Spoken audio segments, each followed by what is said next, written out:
an economic agreement that he brokered. On Thursday night, the President and the First Lady will celebrate one of America's greatest traditions, the lighting of the National Christmas Tree on the Ellipse. And on Friday, President Trump will attend the FIFA World Cup final draw at the Kennedy Center. You all will be seeing and hearing from the President every day this week, so you have me today, and then he will take on the rest of the week himself. Next, I would like to address the horrific tragedy that took place in our nation's capital that last week. A foreign terrorist that the Biden administration failed to properly vet ambushed 2 members of the West Virginia National Guard who were honorably serving here to keep the residents and visitors of Washington, D.C. safe. U.S. Air Force Staff Sergeant Andrew Wolf was severely wounded in the attack and remains hospitalized while he continues to fight for his life. Tragically, U.S. Army Specialist Sarah Beckstrom died of her wounds. She was just 20 years old. President Trump and the entire White House are praying for Andrew's full recovery at the request of his parents and their personal phone call with the president over the weekend. And we are keeping Sarah's family and friends in our prayers during this unimaginably difficult time. Sarah and Andrew represent the very best of America. 2 young patriots who were willing to put on the uniform and risk their lives in defense of their fellow Americans. Both of them truly embody the profound words spoken by Jesus Christ in the gospel. Greater love has no one than this, to lay down one's life for one's friends. Sarah and Andrew are heroes, and we will never forget their sacrifice. That means ensuring the monster responsible for this atrocity is prosecuted to the fullest extent of the law and faces the most severe punishment possible. It also means reckoning with why this atrocity was allowed to happen in the first place, so that it may never occur again. Here are the facts. The terrorist who gunned down American soldiers blocks away from the White House in an ambush was an Afghan national who was flown into our country by Joe Biden's administration in September 2021 in the chaotic wake of their botched withdrawal from Afghanistan, one of the most embarrassing moments in the history of our great country. Joe Biden's historic failure in Afghanistan continues to haunt this country and our men and women in uniform. Not only did this surrender lead to a suicide bombing that killed 13 American heroes in Kabul, but now National Guard troops were shot on U.S. soil by the same kind of enemy. We continue to live with the deadly consequences of Joe Biden's horrific leadership. Nearly 100,000 Afghans were recklessly released into the United States with little to no vetting. There was no regard for the disorder and violence that this would unleash on American communities and American culture. Reportedly, thousands of these strangers and unknown individuals were flagged to the Biden administration for national security, public safety, and fraud concerns. But the terrifying truth is that the Afghanistan debacle is just a small part of Democrats' complete and total betrayal of the American people during the Biden years. The tragedy that we just witnessed the day before Thanksgiving is a reminder that untold thousands of terrorists, gang members, and criminals were invited into our country and remain here to this very day. The border is now secure, thanks to President Trump, but the threat in our interior remains real and urgent. These public safety threats are already inside our land, and President Trump was elected on a promise to find and remove them, and he has already taken significant steps and made significant progress towards fulfilling this promise. But there is more work to be done because President Trump believes that he has a sacred obligation to reverse the calamity of mass, unchecked migration into our country. As a result, the Trump administration is now actively re-examining all of the Afghans imported into the country by Joe Biden. Any individual who threatens our national security or our citizenry will be subject to removal. President Trump has already permanently paused migration of foreign nationals from third world countries that pose a very high risk to the United States. For too long, past American presidents supported self-destructive immigration policies that allowed foreigners who outright hate our country and have no interest in assimilating into our culture. They've allowed these individuals to flood peaceful American communities. This disastrous approach has drained our welfare program, driven up the cost of housing, suppressed wages, and jeopardized the safety of law-abiding American citizens. In fact, according to a new bombshell report from the New York Times, Somalian migrants in Minnesota have defrauded nearly $1 billion in taxpayer-funded benefits under Democrat Governor Walz's leadership. President Trump is putting an end to this dangerous America Last approach. His position is rooted in common sense. In the wake of last week's atrocity, it is more important than ever to finish carrying out the president's mass deportation operation. America cannot allow millions upon millions of unvetted illegal aliens to be rewarded with amnesty after they broke our nation's laws to come here. They must go back to their home countries.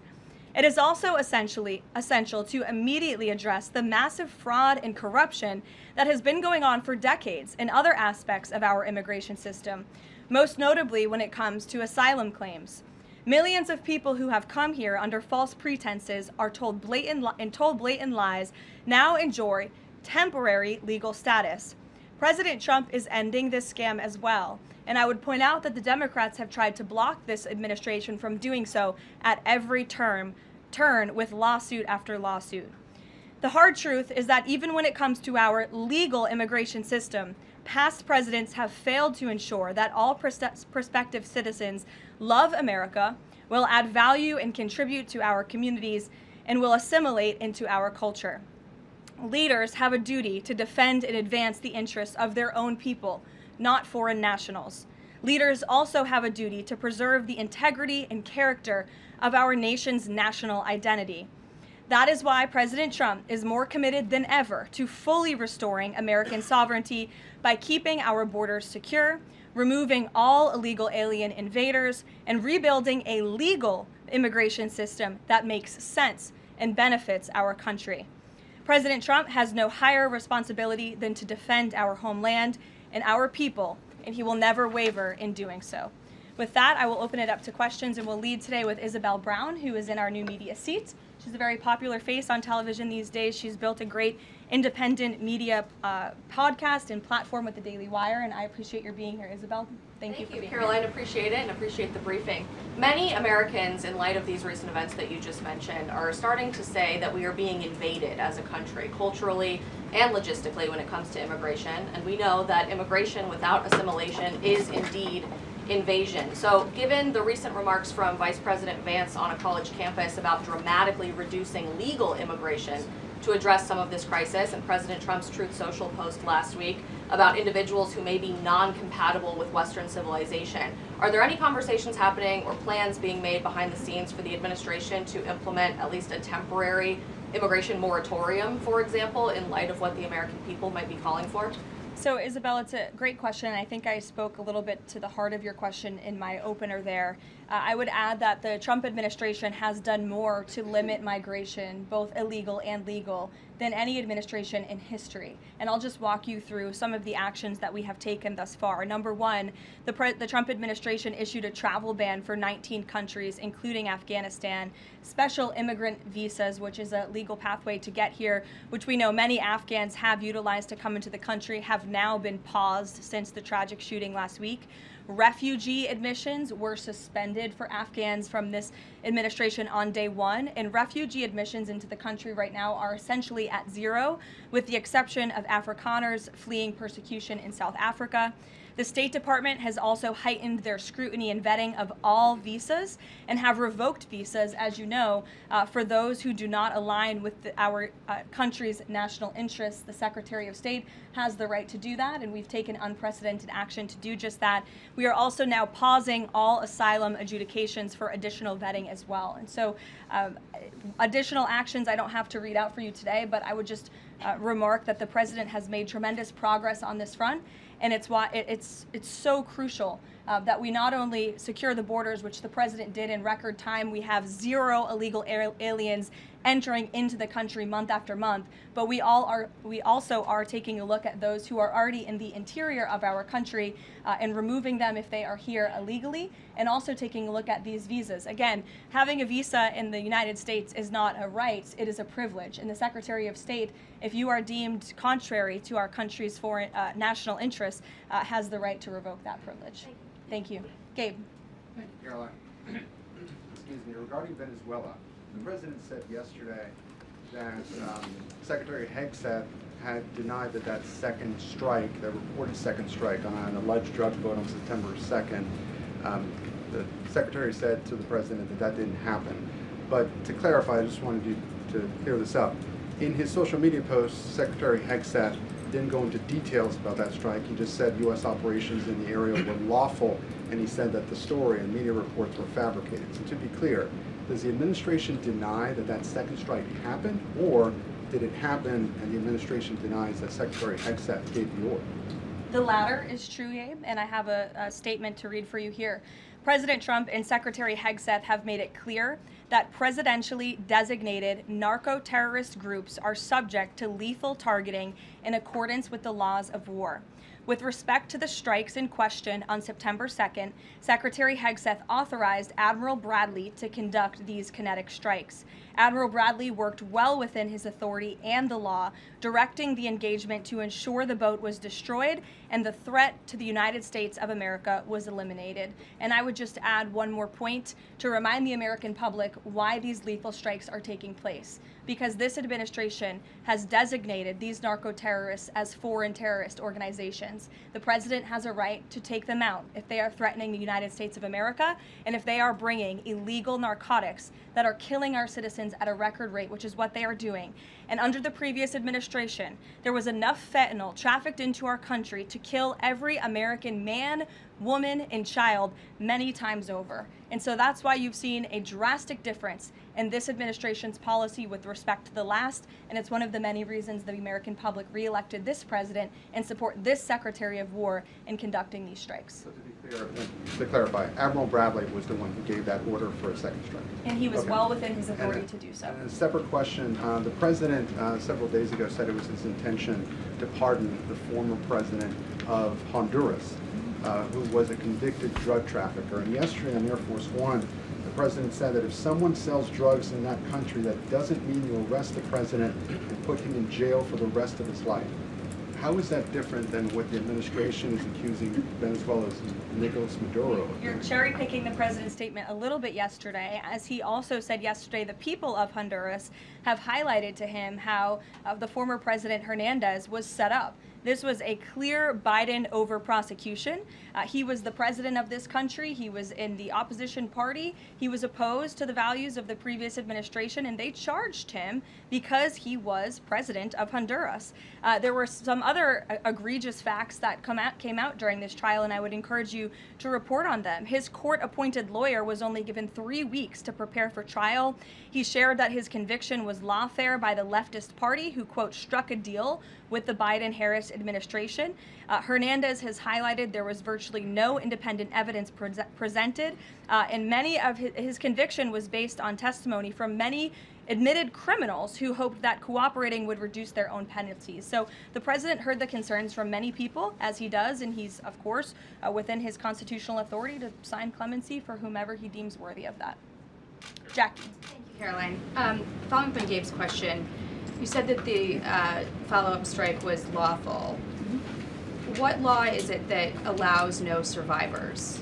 The strike conducted on September 2nd was conducted in self-defense to protect Americans in vital United States interests. The strike was conducted in international waters and in accordance with the law of armed conflict. And then on this pardon for the Honduran president, does it at all undercut the administration's messaging while you have these congressional Republicans defending the strikes on the narco-terrorists and then a pardon for a convicted drug trafficker? Does that make it more difficult for your members to defend your administration's policy?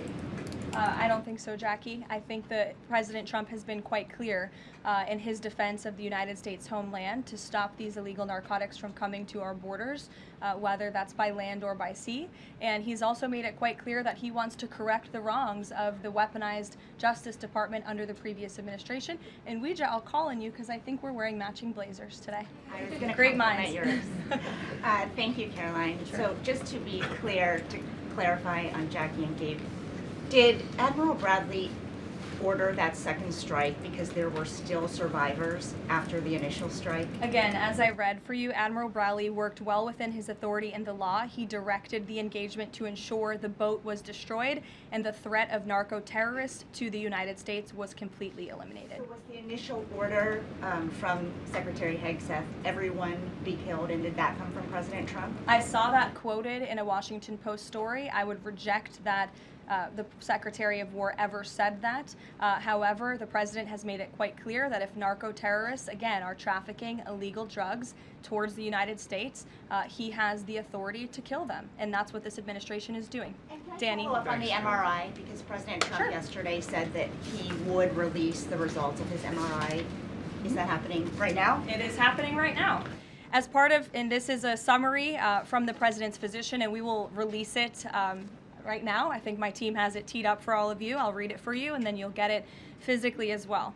As part of President Trump's comprehensive executive physical, advanced imaging was performed because men in his age group benefit from a thorough evaluation of cardiovascular and abdominal health. The purpose of this imaging is preventative, to identify any issues early, confirm overall health, and ensure the president maintains long-term vitality and function. President Trump's cardiovascular imaging was perfectly normal. No evidence of arterial narrowing impairing blood flow or abnormalities in the heart or major vessels. The heart chambers are normal in size, the vessel walls appear smooth and healthy, and there are no signs of inflammation or clotting. Overall, his cardiovascular system shows excellent health. His abdominal imaging is also perfectly normal. All major organs appear very healthy and well perfused. Everything evaluated is functioning within normal limits with no acute or chronic concerns. In summary, this level of detailed assessment is standard for an executive physical at President Trump's age and confirms that he remains in excellent overall health. Again, we will provide that to you. I think that's quite a bit of detail, and in the effort of transparency, the President promised it last night, and we have delivered today. So there you go. Danny. Thanks, Karoline. Just going back to Venezuela, can you confirm that President Trump is going to be hosting a meeting of his national security team in the Oval Office today on Venezuela? And what are they going to discuss? Are they hoping to reach a kind of final decision on that? Out of the effort of transparency, I will confirm that the President will be meeting with his national security team on this subject and on many matters. He meets with his national security team quite often. He's the commander-in-chief. It's part of his responsibility to ensure that peace is ongoing throughout the world. I'm definitely not going to detail the specifics of a meeting between the President and his national security team that's taking place in the Oval Office, but I'm happy to confirm that meeting is taking place for you. Can you tell us, what's the position on whether US troops on the ground is a possibility there? Is that, I know you've answered that before, but what's the current operative in Venezuela? I think my previous answer stands. There's many options at the President's disposal that are on the table, and I'll let him speak on those. Ed. The U.S. announced a trade framework deal with the United Kingdom on pharmaceuticals, where they will pay 25% more, and the savings theoretically will go back to American consumers. What guarantees are in that savings will in fact go back to the American consumer and not be sucked up by the company? I'm going to be honest with you, Ed. I'll get you the answer to that question after the briefing. So the American Rescue Plan, Sure. funded a number of universal income. Kush will get you that answer, right, Kush? My trade guy over here.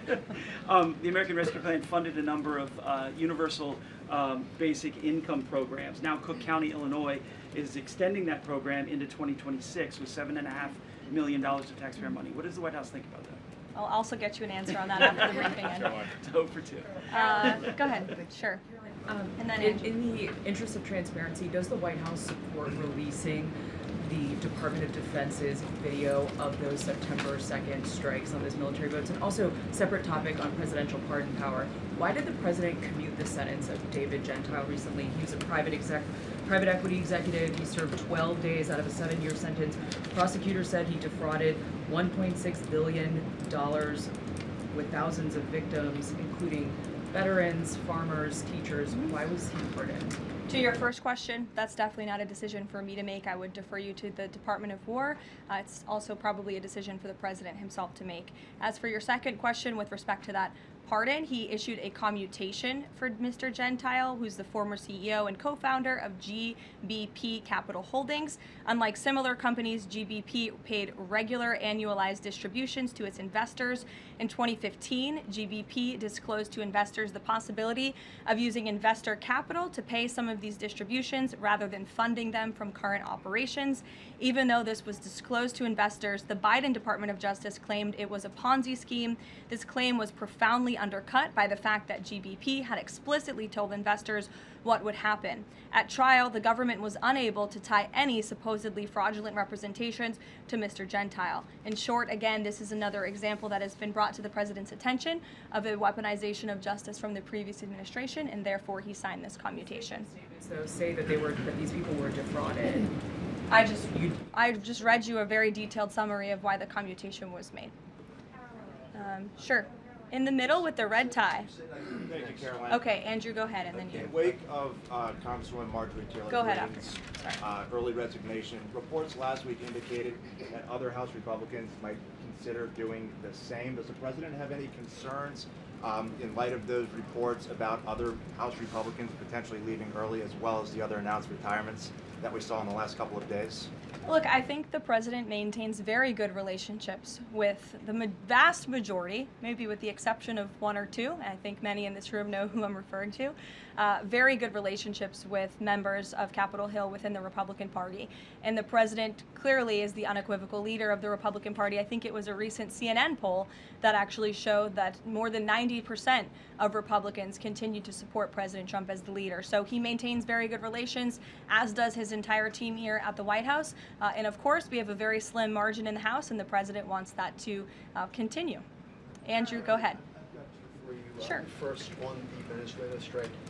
You said that second strike was in full accordance with the law of armed conflict, but the Navy's own manual of law of war says that specifically firing on survivors from a wrecked vessel is an example of a war crime that's forbidden under U.S. law and the law of armed conflict. So how was that second strike in following law of armed conflict, and then second on immigration? Again, Andrew, I would reiterate to you the strike was conducted in international waters and in accordance with the law of armed conflict. And since somebody asked about Congress, and it's sort of related to Venezuela, I also want to add that Secretary Hegseth spoke with members of Congress who may have expressed some concerns over the weekend. And there have also been 13 bipartisan briefings to Congress on the Venezuelan strikes. There have been a number of document reviews for members of Congress to review the classified DOJ Office of Legal Counsel opinion and other related documents. 29 senators and 92 representatives have reviewed those documents, which is about 2/3 of those are Democrat members, and they have been made available to all 100 senators, all 435 members of the House, and to general counsels of the relevant committees on a bipartisan basis for their review. On immigration, during your topper you said, and I quote, "Leaders also have a duty to preserve the integrity and character of our nation's national identity."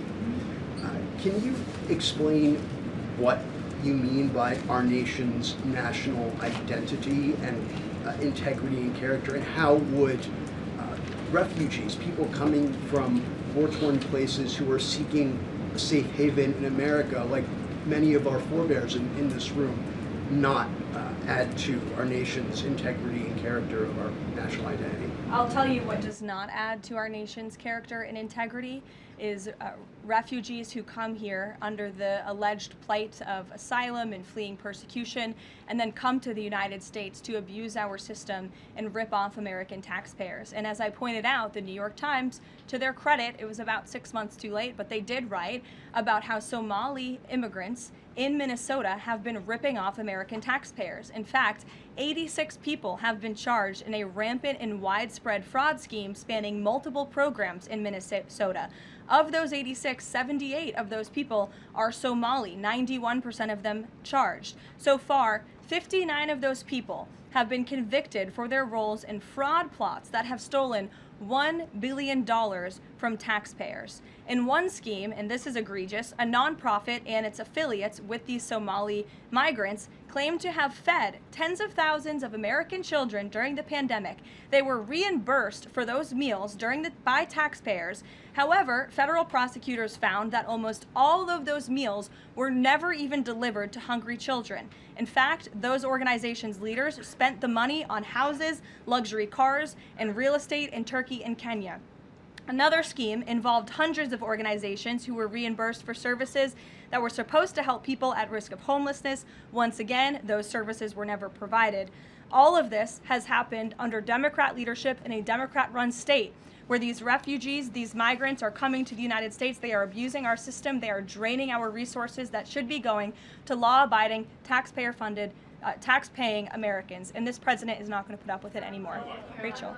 Thank you, Caroline. Just to follow back up on the Washington Post reporting, so much of the concern from Democrats and Republicans is focused on the survivors. Why won't the administration either confirm or deny or reveal whether or not there were survivors after that initial first strike? And what imminent threat would two survivors pose who were clinging presumably to the wreckage of that boat? Again, as I said, I think you guys are sort of not listening fully to the statement I've provided. Admiral Bradley worked well within his authority and the law, directing the engagement to ensure the boat was totally destroyed and the threat to the narco-terrorists, to the United States, was eliminated. And for any further questions about his thinking, I would defer you to the Department of War. I obviously wasn't in the room for these. Just to follow up, Caroline, just on the administration's policy when it comes to survivors, was there a change in policy after this strike on September 2nd? The Washington Post is reporting that these two survivors were killed after a second strike, but then in October, two people were rescued and returned to Colombia and Ecuador. So was there a decision that was made to handle survivors differently after these strikes? Not to my knowledge, no. Steve. The president confirmed that he spoke to the Venezuelan leader. Are you trying to negotiate his departure? Is there an asylum deal under work? President, as you know, last night on Air Force One, he said, I don't want to comment on that, but I did speak to him in the effort of transparency. So there you go. You got your confirmation. I'll let him speak further if he wishes to on the details of that conversation that took place. Steve Witkoff is headed to Moscow. How close are you to some sort of Ukraine agreement? I think the administration feels very optimistic. Obviously, you've seen, Steve, that the president's entire team, including Special Envoy Witkoff and Secretary Rubio and the Vice President and the President himself, Secretary Hegseth as well, have been working so hard on this effort, and they all really want to see this war come to an end. And so just yesterday, Sunday, I believe that was yesterday, they had very good talks with the Ukrainians in Florida, and now, of course, Special Envoy Witkoff is on his way to Russia. This is sort of the shuttle diplomacy that you've seen from this administration play out, where we speak equally with both sides. We've put points on paper. Those points have been very much refined, but as for the details, I will let the negotiators negotiate, but we do feel quite good, and we're hopeful that this war can finally come to an end. Stephen. Thank you, Caroline. I've got a question about Ukraine and then a clarification about the immigration changes that are happening. On Ukraine, President Trump very briefly yesterday said that corruption issues there were not helpful to the peace process following the resignation on Friday of President Zelensky's top aide, Andriy Yermak. We were told from your podium in the prior administration that, quote, there is no indication that there's been any kind of widespread corruption involving U.S. resources in Ukraine. What is the Trump administration's view of corruption issues in the wake of Yermak's resignation, and how is that impacting peace talks? Well, look, I think the president has made it quite clear, as he said last night, corruption is never helpful. And he does not want to see American tax dollars taken advantage of, which is why he has stopped the endless checks that were being written by the previous administration to fund this war. The United States is selling weapons to NATO that are being sent to Ukraine. That's a very different thing than the American people writing blank checks to a war effort very far away. It does not degrade the administration's determination to see this war come to an end, but I think it exemplifies the president's desire to always put the American people and the American taxpayer first. On immigration, you mentioned, or you emphasized that there would be a review of the Afghans who were resettled here under the previous administration. Yes. There's a lot of changes happening right now to asylum and to green card holders. What should the 2 million people with pending asylum claims or the roughly 1 million people from the 18 other countries of concern know about what's going on in the review? What's the status of all these other people? They're essentially paused for review, and the Department of Homeland Security is taking this very seriously, because we are not going to allow soldiers like we saw in American streets last week to be gunned down at the hands of these foreign nationals who had the privilege of coming to the United States of America. And unfortunately, this is not the only example of a dangerous Afghan who was let in by Joe Biden, who went on to harm the American people. There was an Afghan national who was let into the country under the Biden administration through Operation Allies Welcome, who shot and wounded 2 Fairfax, Virginia police officers during a routine traffic stop. He was killed by return fire after declaring, quote, "I should have served with the explicitive Taliban." 2 Afghan nationals were given legal status by the Biden administration as well, who were arrested and prosecuted for plotting a terrorist attack in Oklahoma just before Election Day in 2024. We all remember that. They possessed hundreds of rounds of ammunition and had pledged their allegiance to ISIS. There was also an Afghan national who was on the terror watch list who was apprehended by Border Patrol in 2024, but then he was released into our country by the Biden administration. Again, let's just highlight the absurdity of that. Border Patrol apprehended a terrorist, and then the Biden administration, because of their lax policies, still allowed him to come into the United States of America. I think everyone in this room, whether you want to admit it or not, does not want that individual living alongside you in your American neighborhood. And that individual was later arrested again after being allowed to live in the U.S. at large for over a year.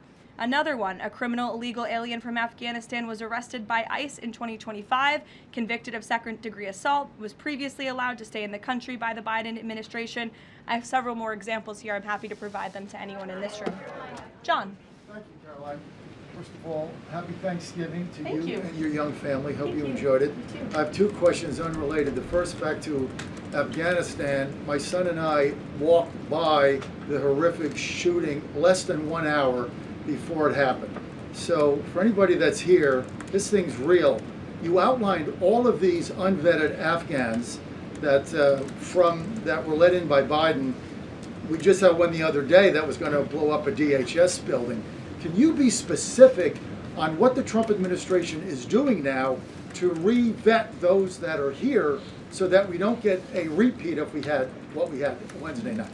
Sure. I can tell you 2 top-level things, and I would defer you to DHS for more of the specifics, as of course they are leading this effort, and I can assure you Secretary Noem is on the ball. I've spoken with her and her team, and they have an all-hands-on-deck effort to having resources go towards this. But we have paused all asylum adjudications, and then of course the special immigrant visas, which we know many Afghans utilize to come into the country under the Biden administration, have also now been paused. And I would just point out one more time that the Biden administration was responsible for the original sin that led to this tragic killing last week, the botched withdrawal from Afghanistan. He was responsible for Operation Allies Welcome, which is something that this White House and the people behind this podium in the last administration fully and wholeheartedly embraced. And they assured the American people there would be no risk or no harm to them. And as I just laid out for you in those many examples, that unfortunately and tragically has not turned out to be the truth. Just ask the families of these 2 brave National Guardsmen,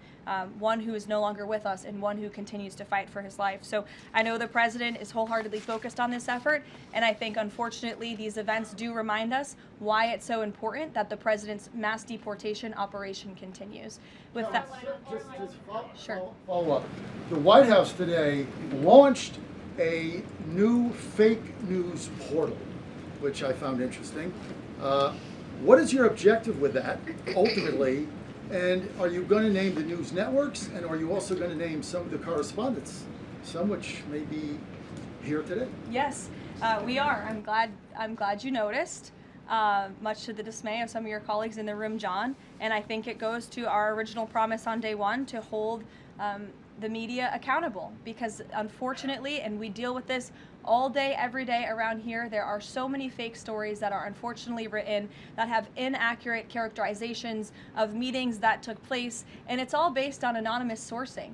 And you know, the standard for journalism, unfortunately, has dropped to such a historic low in this country. And again, we deal with it every day, where you can have an anonymous source who has no idea what they're talking about, zero credibility, call up a reporter in Washington and say, hey, I heard this, and then the next thing you know, it's on the front page of the New York Times. It's really incomprehensible. We appreciate the journalists, some of those who are in this room who do reach out for comment, who try to get things right, and there are some that remain. But overwhelmingly, the fake news that we see pumped out of this building on a day-to-day basis, it's honestly overwhelming to keep up with it all and to constantly have to defend against these fake news and these attacks.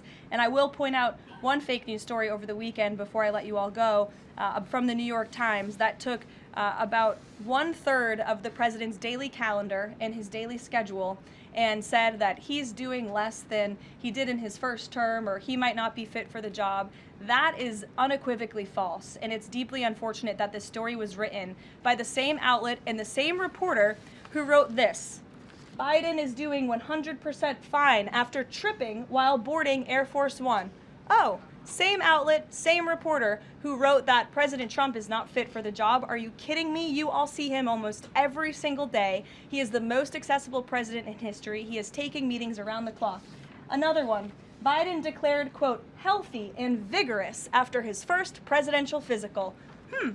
I don't see headlines like that too often about this president. Again, same reporter, same outlet who wrote falsely over the weekend that President Trump is not fit for the job. I can assure you he absolutely is. You all see that with your own eyes on a daily basis, and the president's physician has now given you all 3 detailed reports on the state of the president's health. So with that, I will leave you all and we'll see you tomorrow. Thank you.